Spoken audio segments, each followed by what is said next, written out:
Good morning student. आज हम discuss करने जा रहे हैं BSc part second organic chemistry unit third carbonyl compound में कार्बोनाइल कंपाउंड्स की रासायनिक अभिक्रियाएं।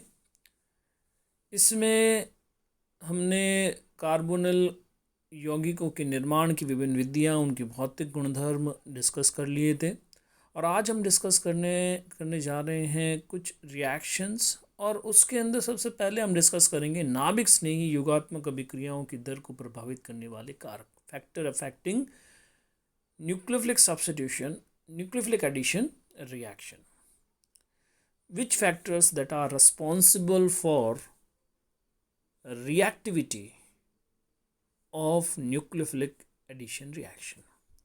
The first topic is positive inductive effect, धनात्मक प्रेरणिक प्रभाव। धनात्मक प्रेरणिक प्रभाव क्या होता है? वे समूह जो कार्बोनिल कार्बन पर धनावेश घनत्व को कम कर देते हैं। हम जानते हैं कि कार्बोनाइल का ग्रुप जो है वो एक पोलर ग्रुप है जिसके अंदर कार्बन के ऊपर आंशिक धनावेश पाया जाता है और प्लस आई ग्रुप क्या करते हैं, इलेक्ट्रॉनों को उस पॉजिटिवली चार्ज कार्बन की ओर धकेलते हैं। इस कारण से धनावेश घनत्व में कमी आती है। तो नाभिक स्नेही योग की जो दर होती है, यानी कि आप क्या है, न्यूक्लियोफाइल अटैक कर रहा है पॉजिटिवली चार्ज कार्बन के ऊपर और वो पॉजिटिव चार्ज डेंसिटी यदि कम हो जाए तो न्यूक्लियोफिलिक अटैक होने की जो पॉसिबिलिटी है, जो दर है, वो घट जाएगी।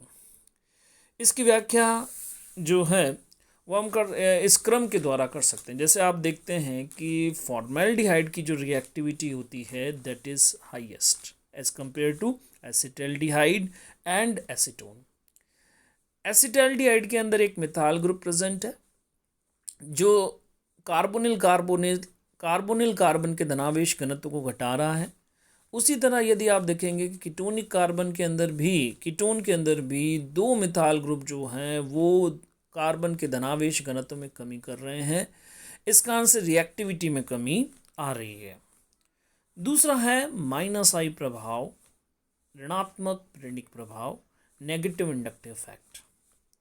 ऋणात्मक प्रेरणिक प्रभाव क्या है? माइनस आई ग्रुप क्या होते हैं? वे ग्रुप जो इलेक्ट्रॉनों को अपनी ओर खींचते हैं, श्रृंखला से इलेक्ट्रॉनों को अपनी ओर खींचते हैं।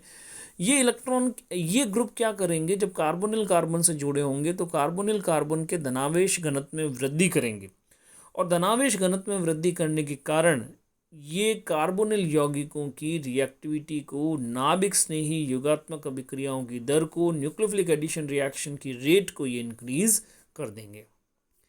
तो हम देख सकते हैं इस ऑर्डर के थ्रू, जैसे नाइट्रो एसिटल्डिहाइड है, क्लोरो एसिटल्डिहाइड है, एसिटल्डिहाइड है। उसमें आप देखेंगे कि जो नाइट्रो एसिटल्डिहाइड है जो कि माइनस आई ग्रुप है, स्ट्रॉन्ग माइनस आई ग्रुप है, ये अपने नेगेटिव इंडक्टिव इफेक्ट के थ्रू कार्बोनाइल कार्बन या एल्डिहाइडिक कार्बन जो है उसके ऊपर धनावेश घनत्व में वृद्धि कर रहा है, जिससे न्यूक्लियोफिलिक अटैक बढ़ता है और न्यूक्लियोफिलिक अटैक बढ़ने के कारण रिएक्टिविटी में वृद्धि हो जाती है। थर्ड फैक्टर हम डिस्कस कर रहे हैं त्रिविम कारक, स्टीरियो फैक्टर। अब इसमें क्या है, अब देखिए कि यहाँ पे किस तरह से अटैक हो रहा है।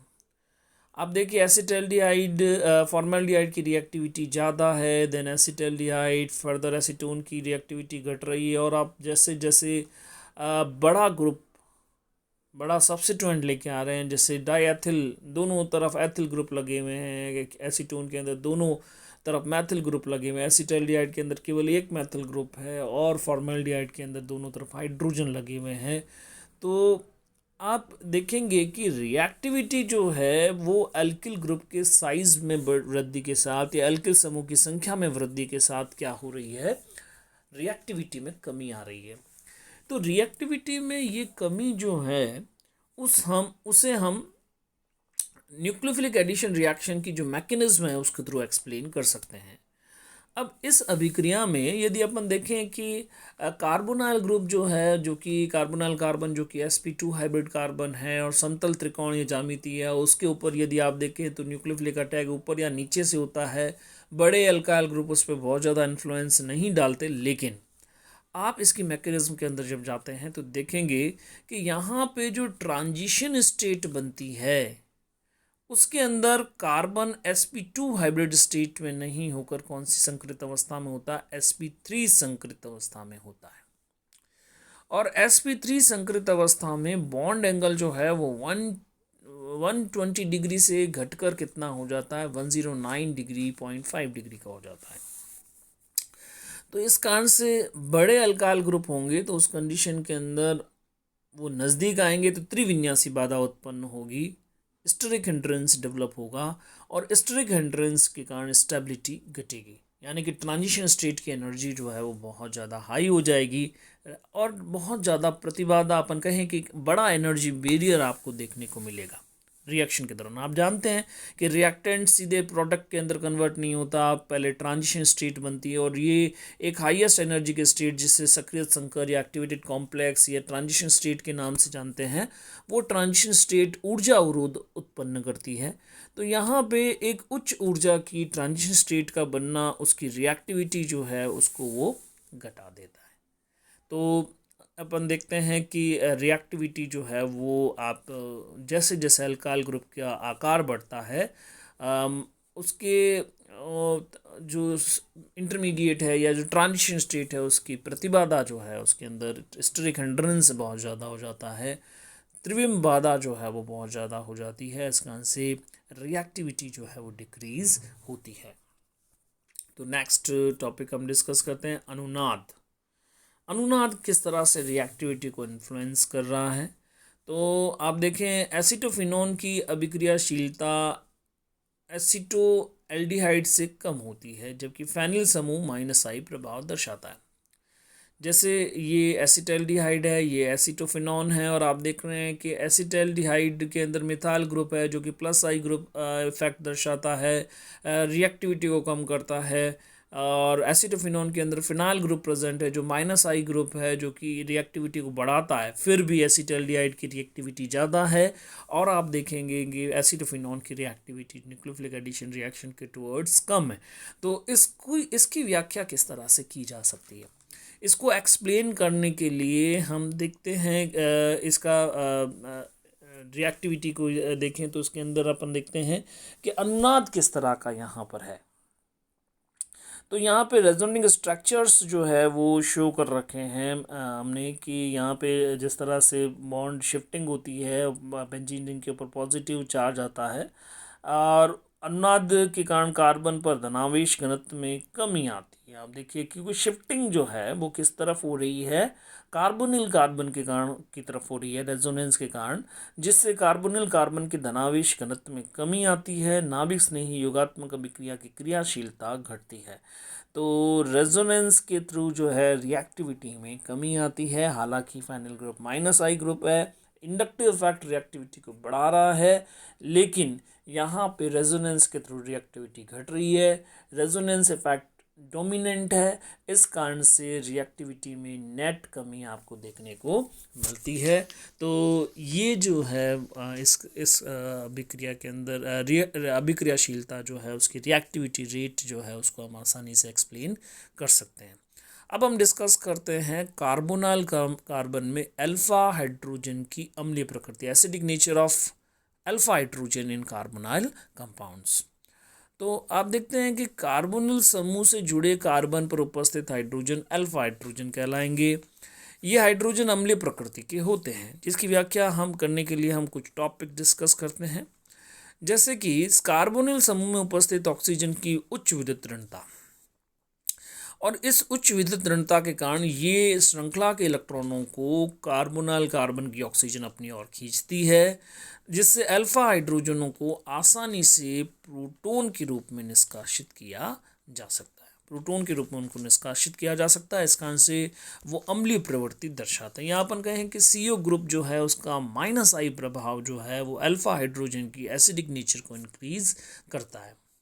दूसरा, अल्फा हाइड्रोजन के निकलने के पश्चात आपको जैसे अल्फा हाइड्रोजन निकल गया और अल्फा हाइड्रोजन निकलने के बाद जो इंटरमीडिएट बन रहा है वह इंटरमीडिएट रेजोनेंस के थ्रू स्टेबलाइज हो जाता है और अनुनाद के द्वारा वो क्या करता है, स्थायित्व को प्राप्त करता है। तो इस कारण से भी प्रोटॉन का निकलना बहुत आसान है, क्योंकि प्रोटॉन की निष्कासन, अल्फा हाइड्रोजन के प्रोटॉन के रूप में निष्कासन के बाद बना इंटरमीडिएट एनायन जो है that get stabilized through resonance, वो अनुनाद के द्वारा स्थायित्व को प्राप्त कर लेता है। नेक्स्ट है कुछ रिएक्शन सब डिस्कस करने जा रहे हैं। पहली reaction important reaction, very interesting reaction of carbonyl compounds. तो इसमें बेंजॉइन कंडेंसेशन या बेंजॉइन संघनन अभिक्रिया के बारे में हम सबसे पहले बात करने जा रहे हैं। इस क्या अभिक्रिया है, एथेनॉलिक पोटेशियम साइनाइड यहाँ पे लिया और उसकी उपस्थिति में बेंजल्डिहाइड के दो अणु जो होंगे वो परस्पर संघनन अभिक्रिया द्वारा अल्फा हाइड्रोक्सी कीटोन में परिवर्तित हो जाते हैं, जिसे बेंजॉइन कहा जाता है, तथा यह अभिक्रिया बेंजॉइन कंडेंसेशन या बेंजॉइन संघनन अभिक्रिया कहलाती है। तो इस अभिक्रिया में यदि अपन देखें तो अभिक्रिया के प्रथम पद में साइनाइड आयन नाभिक स्नेह की भांति आक्रमण करता है, जिससे कार्बन आयन का निर्माण होता है। तो यहाँ पे देखिए कि साइनाइड जो है वो कार्बोनिल कार्बन के ऊपर आक्रमण करता है और फाइनली आपको जो है वो कार्बोनिल कार्बन कार्बन आयन प्राप्त हो जाता है। ऑक्सीजन के ऊपर नेगेटिव चार्ज आता है, कार्बन का हाइड्रोजन प्रोटॉन के रूप में एलिमिनेट होता है और OH के रूप में वो जुड़ जाता है ऑक्सीजन के साथ में, जिससे कार्ब एनायन प्राप्त होता है। अब ये जो कार्ब एनायन बना ये नाभिक स्नेही की भांति एक्ट करता है और ये न्यूक्लियोफाइल के फॉर्म में दूसरा जो बेंजल्डिहाइड का मॉलिक्यूल है उसकी कार्बोनिल कार्बन के ऊपर अटैक करता है, जिससे बेंजॉइन प्राप्त हो जाता है। तो यहाँ पे जो आपका पूरा बेंजॉइन जो एनायन है वो नाभिक स्नेही की भांति आक्रमण कर रहा है, ऑक्सीजन दूसरे मॉलिक्यूल के ऑक्सीजन के ऊपर नेगेटिव चार्ज आ रहा है और जो OH ग्रुप है वो उसका H यहाँ पे OH के रूप में जुड़ जाता है और अल्फा हाइड्रोक्सी कीटोन या बेंजॉइन आपको प्राप्त हो जाता है। तो इस अभिक्रिया के अंदर हम बेंजॉइन कंडेंसेशन को एक्सप्लेन कर सकते हैं। नेक्स्ट अपन डिस्कस कर रहे हैं एल्डोल कंडेंसेशन रिएक्शन, एल्डोल संघनन अभिक्रिया।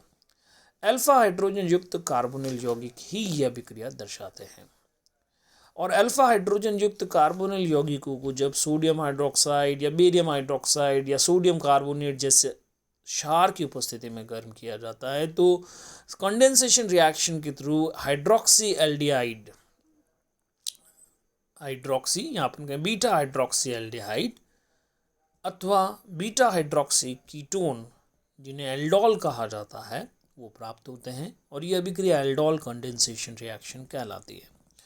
तो इस अभिक्रिया में हम देखते हैं कि दो एसिटल्डिहाइड के मॉलिक्यूल लिए हैं, सोडियम हाइड्रोक्साइड के प्रेजेंस में रिएक्शन हो रही है और बीटा हाइड्रोक्सी कीटोन आपको प्राप्त होता है और जब इसका फर्दर हाइड्रोलिस HCl के प्रेजेंस में जब इसको हीट किया जाता है there is elimination of water and alpha beta unsaturated carbonyl compounds are formed. तो सबसे पहले एसिटल्डिहाइड की रिएक्शन हुई जिससे आप देख सकते हैं कि 3 हाइड्रोक्सी ब्यूटेनॉल प्राप्त हुआ। उसके बाद जब HCl के प्रेजेंस में हीट किया तो अल्फा हाइड्रोजन तथा बीटा हाइड्रोक्सिल ग्रुप वाटर के रूप में एलिमिनेट हो गए, अनसैचुरेशन इंट्रोड्यूस हुआ और आप देखते हैं alpha beta unsaturated aldehyde, alpha beta असंतृप्त एल्डिहाइड प्राप्त हो जाता है। उसी तरह से यदि एसीटोन से रिएक्शन को हम शुरू करें, एसीटोन से जब रिएक्शन को शुरू किया जाता है उस कंडीशन के अंदर भी आपको बीटा हाइड्रोक्सी कीटोन प्रोडक्ट के रूप में प्राप्त होता है, इसे भी एल्डोल ही कहा जाता है।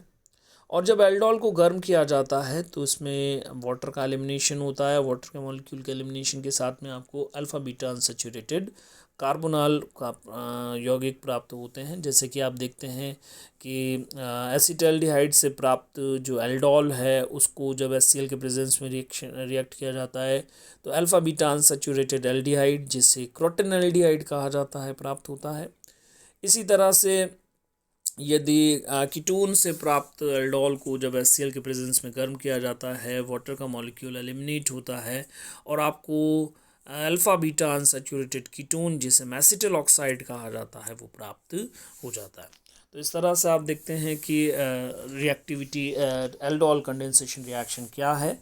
अब इस रिएक्शन की अभिक्रिया की क्रियाविधि यदि अपन देखें तो मैकेनिज्म आप देखेंगे कि सबसे पहले हम जानते हैं कि जो alpha hydrogen that is acidic in nature and in presence of base it is eliminated as proton, वो प्रोटोन के रूप में निष्कासित होता है जिससे आपको एनायन प्राप्त होता है और ये एनायन रेजोनेंस के थ्रू स्टेबलाइज होता है और ये एनायन नाभिक स्नेही की भांति व्यवहार करता है। अब ये जब नाभिक स्नेही की भांति व्यवहार करता है, दूसरे अणु के कार्बोनिल कार्बन के ऊपर अटैक करता है, तो उस कारण से आपको बीटा हाइड्रोक्सी एल्डिहाइड प्राप्त होता है जिसको गर्म करने पर बीटा हाइड्रोक्सी ग्रुप तथा अल्फा हाइड्रोजन प्रोटोन के रूप में एलिमिनेट वाटर के रूप में एलिमिनेट हो जाते हैं और क्रोटन एल्डिहाइड प्राप्त हो जाता है। तो इस तरह से हम देखते हैं कि एल्डोल कंडेंसेशन रिएक्शन यहाँ पे हम कंप्लीट करते हैं। आगे की कुछ और रिएक्शंस हम डिस्कस करेंगे। Thank you very much.